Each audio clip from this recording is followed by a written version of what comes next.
Hello everyone. Welcome once again to my YouTube channel. I'm here to just check on you up. I've really missed doing a video because I've been doing lives all the time. So today I just wanted to do a video because I didn't want any interruption, because what I'm really want to talk, I just want to talk without interruption. Because when we do a live, there is that reading the comments, interacting, greeting your people and the audience. So I didn't want any interruption, and that's why I just decided to do a video. So good morning, good afternoon, good evening, good night from wherever you're watching me from, because I know so many people are watching this video from so many different places. So my name is AJ New Dimensions, and really I welcome you to this house. I welcome you to this beautiful YouTube channel. Just feel welcomed, and yes, I love you. I love you all. Thank you, my subscribers. Thank you for my new subscribers. Just feel at home, all of you. Yes, right away, I just want to start talking of what I want to talk about. And today, I just want to talk about how my mom planned her death.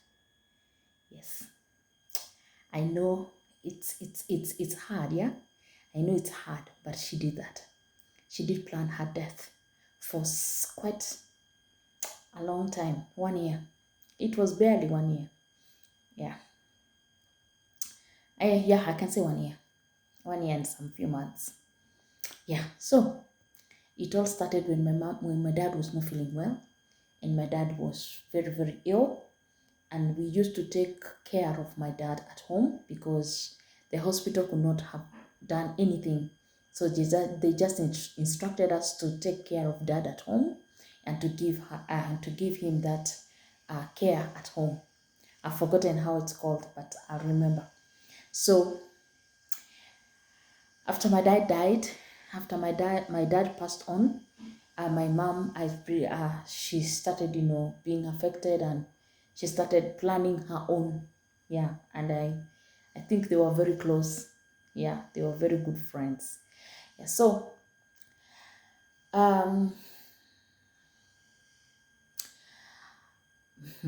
where do I begin now? Where do I start? I hope I'll do this. So my mom was not sick. My mom never used to be my mom never used to be that sick. In fact, my mom never used to have any illness. It's only this coughing here and there. And she's done, she's well. So she started telling us after we buried our dad, she started just planning her burial, and she started telling us how we are going to bury her and how we are going to do it and all that. And it was really hard for us because we didn't understand what she was saying, because we thought maybe she's just mourning and this is her way of mourning. When you live with someone for so long, it's hard to accept their passing away. It's hard to accept that loss. So they had lived with my dad for so long, and I think it really affected her somehow. And now I think she just saw even me, I'm the next. So she started planning her own, and she used to say some things here and there. It was not, at first it was not that much, but as we continued, she was becoming now serious, and she was planning on a serious note. When maybe you meet, or she comes and visits you, or you go and visit her, that those were the stories that she used to talk about. So my mom started planning of her burial after my dad's death. So my dad died in 2011 in April, and my mom followed later, 2012 October. So they didn't They didn't give each other that big space. So, as we buried our dad, we buried my dad just here in Nairobi. Yeah, we buried our dad here in Nairobi. In Nairobi, we have a government cemetery where people who don't want to be buried at home or buried in the village or buried in their chambers, that's where they're buried. Yeah, I come from Kenya, and in Kenya, we do bury our people mostly in the village. So my dad said if he dies, he wants to be buried in the government land. So that's where we bought the grave and we buried him in Langata Cemetery.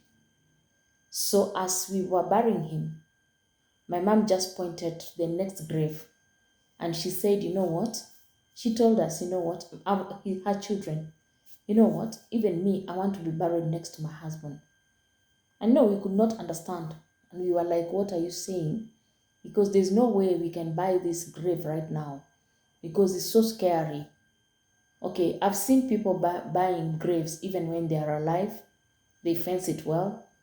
And if their loved ones die, they just go and bury. But I think it's not a good idea for me. For me and for us, we didn't find like it's a good idea for us to do that. So, Mom said, this is where I want to get buried. This is where you're going to bury me. My children, look, this is where you're going to bury me next to your dad.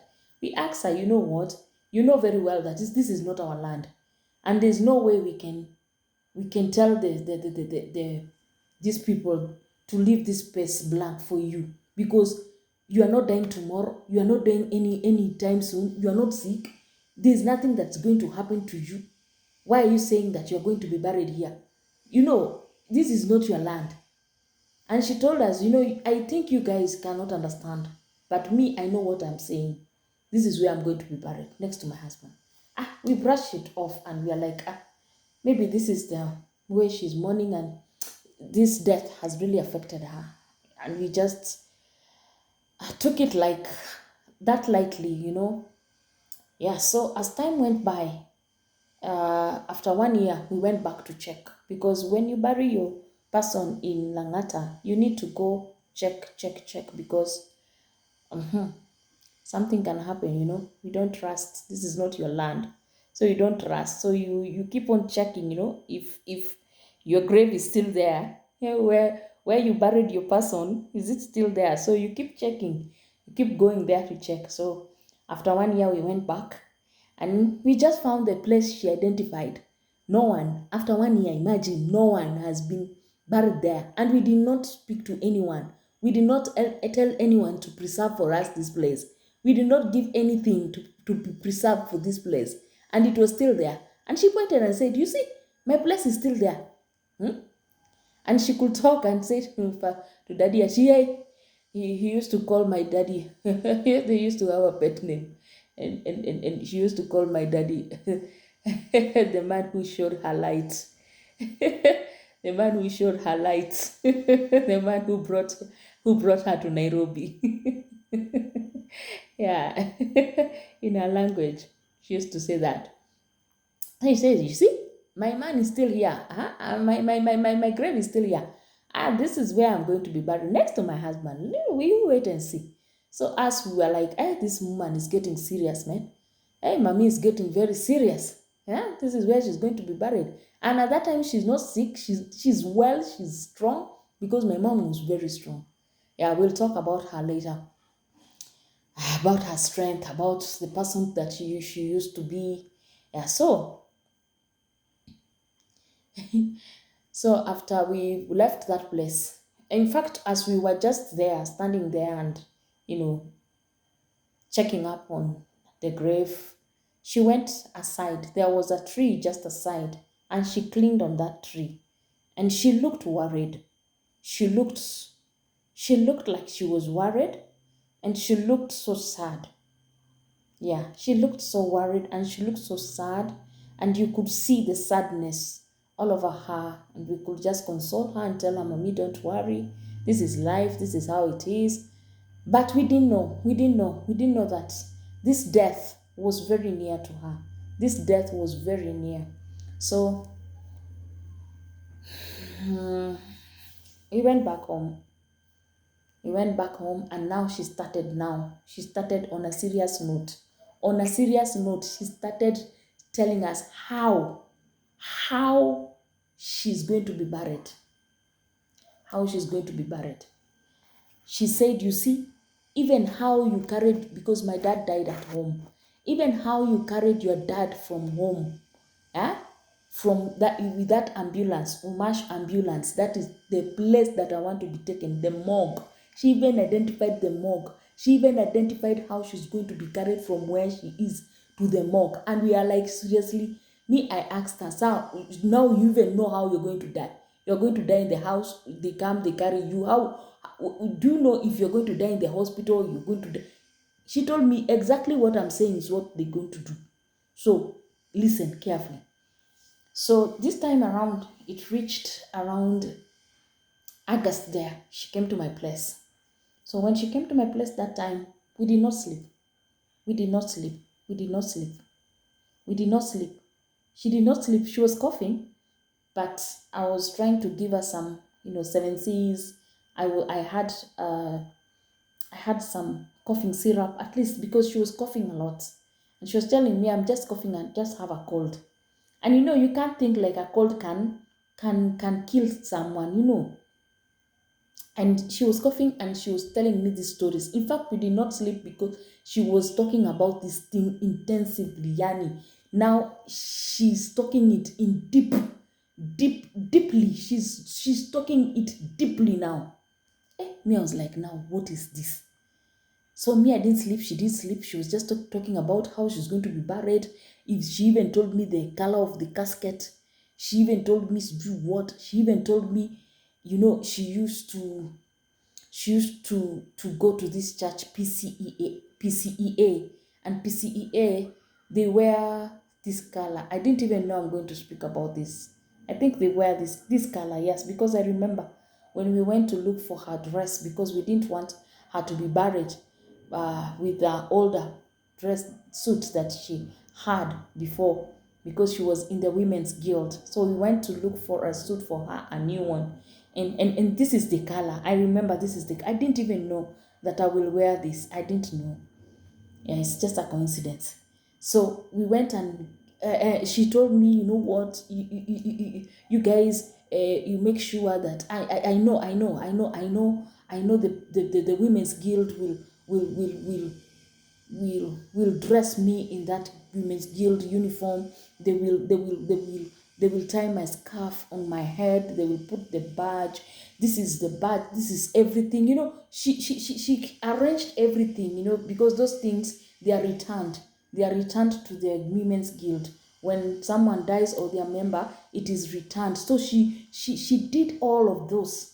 And she said, this is my badge, I think this is my certificate, I don't know, this I don't know, this is my headscarf, which they have a lot of headscarves. Hey, as we were like, hey, this woman is serious.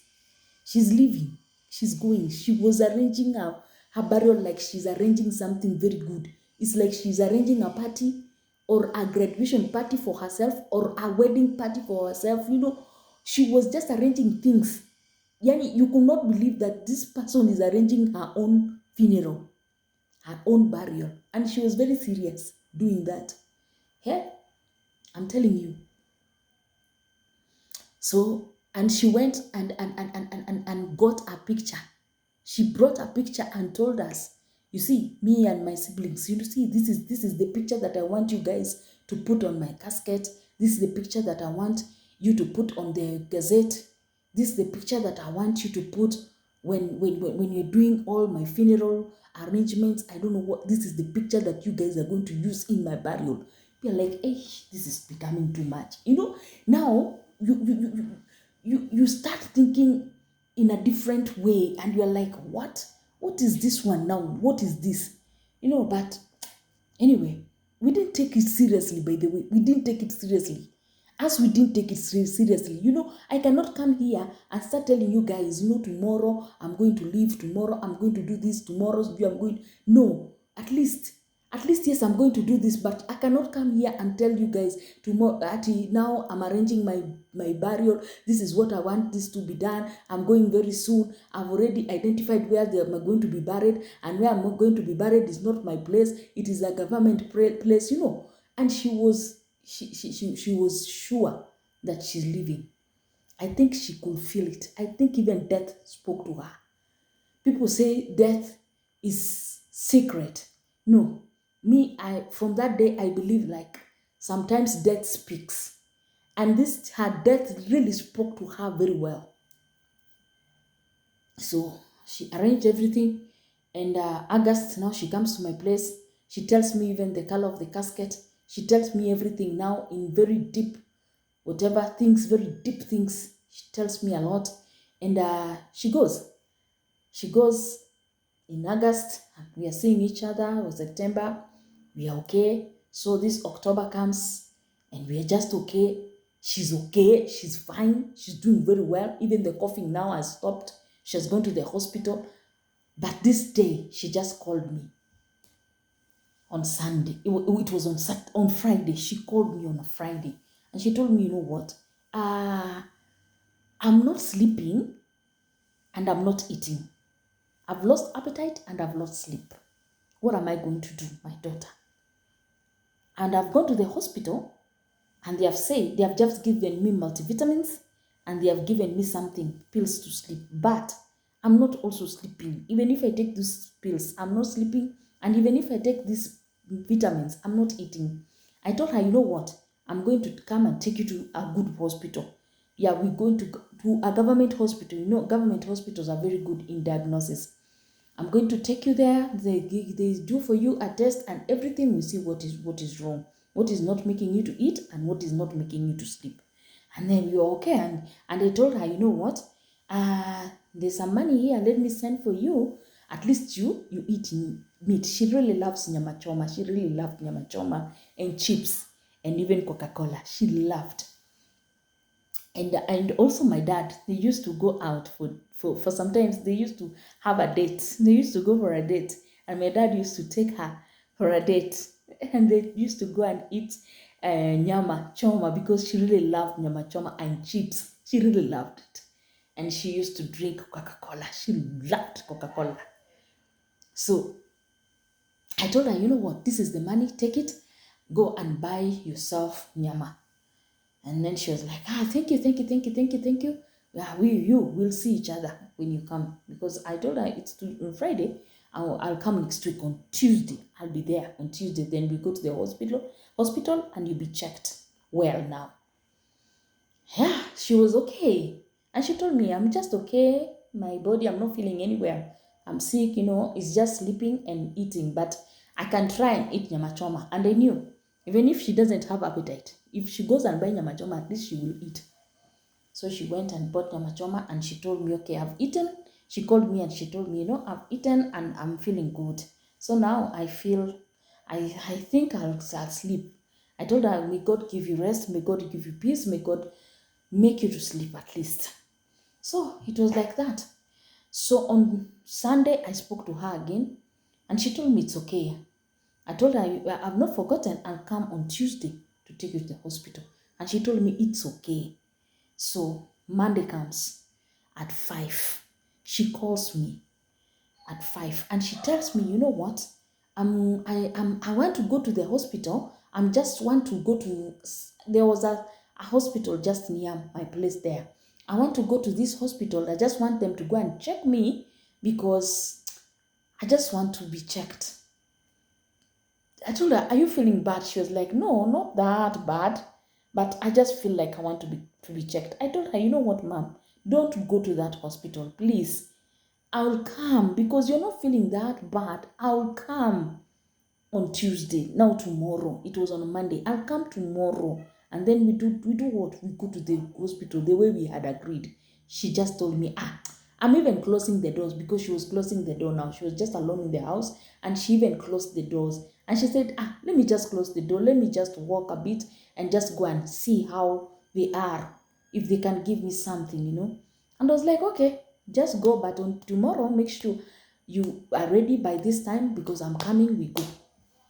And she was like, fine. She goes. She goes. She goes to the hospital. So she goes to the hospital, and me where I am it was really raining. It was raining, like it was raining. For a long time, we had never seen such a rain. And I had a small child. My baby was not that big. I think she was in grade 2. I think she was in grade 2. And where I was living, I was just a new tenant, In that apartment, I was very new, so I never used to know people. So, and I was at work when she was calling me. So from work, my daughter she was dropped there at work, and we just walked with her at home. We waited for the rain to get finished, and then we just walked with my daughter at home. And then when I reached home, I was cooking because I didn't have a nanny, I didn't have anyone to help me. So I was cooking and my daughter was doing her homework, and I was doing some chores and some things in the house. And let me tell you, a call comes in and it's a new number. And I was like, hello? And that person said, hello, I'm so and so. I'm nurse so and so, in this hospital, and your mom has given me your number so that I call you, you come. And I was like, nurse, I can't come right now. It's raining. I have a little girl. I just told the nurse my situation. I'm cooking. I have a little girl. She's doing her homework. We have just arrived home. It's raining. It's all that. I just told her the situation, even how I'm new in that apartment and everything. And I told her, you know what? Take my mom's phone and scroll her name, her phone. You'll see such a name. So she did that and she scrolled because my brother used to be our neighbor. So it was just a distance where you can walk even for 5 minutes, 3 minutes, 5 minutes, or even run. Yeah, so I told the nurse, call this person. And he was called, my brother was called. So as my brother was called, where he was telling me later that he just felt very heavy. He couldn't even lift himself up. He was just feeling heavy when he was called. He couldn't even go. And he stayed there for around 10 minutes. Then my mom said, call now my daughter. Call my daughter now, me. Call my daughter. Tell her to come. Then the same thing happened. I told the nurse, have you called my brother? The nurse was like, yes, I've called your brother and your brother is saying that he's coming. I told the nurse, you do this. Call him now. Tell him to come now. Because where I am, I think I'll just see my mom tomorrow. And this nurse is not telling me my mom is in a very bad shape. No, she's just telling me your mom is saying you come. So you see, so someone is saying you come and you have talked to them and you just know your mom is not that sick. She's not sick. So my brother just gained that strength. He ran to the hospital, and when he just entered like this, he tells us that when mom saw him, because he went and passed by my mom's best friend, because even my mom's best friend was just there, and they came together. So when my mom saw her son like this, now my brother, she tried to talk, but she could not. She just opened our brother says she just opened her eyes so wide that I think she even tried talking with her eyes because she could not speak, and she collapsed. So when she just collapsed like this, my brother took her and started running out with her. And he was so shocked, confused. And at least some people were there. They rushed out with him, and they got a taxi for him, and they went to the nearest now big hospital, which is Mama Lucy Hospital. It's called Mama Lucy. It's a referral hospital in Nairobi, in Eastlands, Nairobi area. So they took my mom to Mama Lucy there, and that is where now, when they were entering the administration block, That is where now the administrator and one of the doctor who was passing by called him, and he told him, you know what, I just want to tell you, like, your mom, is this your mom? My brother said, yes, I think she's gone. So the doctor went, brought something, and when they checked her, they found like she was long gone. In fact, she was gone. She was long gone. Yeah.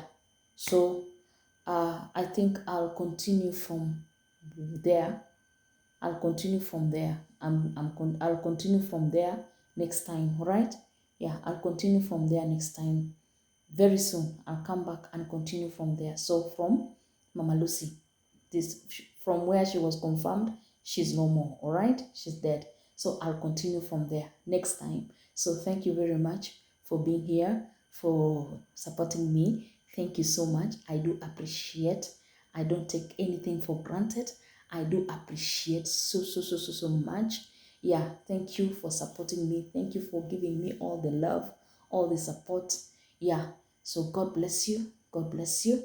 We'll see each other, all right? Next time, we'll continue with the story, all right?